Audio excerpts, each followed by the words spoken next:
মঙ্গলবার সকালে সচিবালয়ে মন্ত্রিপরিষদ বিভাগে স্বাস্থ্য সম্পর্কিত সভায় অংশ নেন প্রধানমন্ত্রী তারেক রহমান। সভায় দেশীয় প্রযুক্তির ভেন্টিলেটর ও হাইফ্লো অক্সিজেন মেশিন তৈরিকারকদের সহযোগিতার আশ্বাস দেন সরকার প্রধান।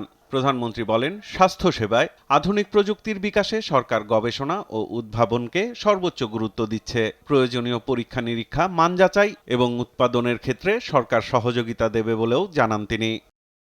এদিন জাপানের প্রধানমন্ত্রীর বিশেষ দূত উনো ইয়োশিমাসার সঙ্গে সৌজন্য সাক্ষাৎ করেন প্রধানমন্ত্রী।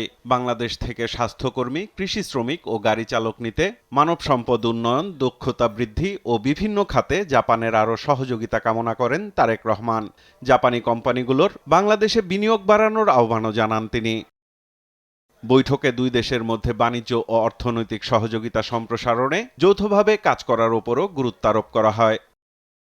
সচিবালয়ে ওষুধ শিল্পের বিকাশ ও শিক্ষা গবেষণার জন্য সিনথেটিক ল্যাব প্রতিষ্ঠা নিয়ে অনুষ্ঠিত সভায় অংশ নেন প্রধানমন্ত্রী। এ সময় প্রয়োজনীয় নির্দেশনা দেন সরকার প্রধান।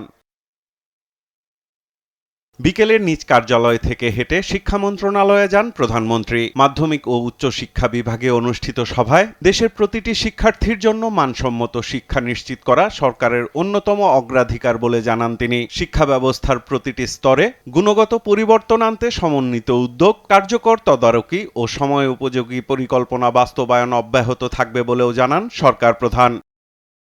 সাইফুল রিপন, দেশ টিভি, ঢাকা।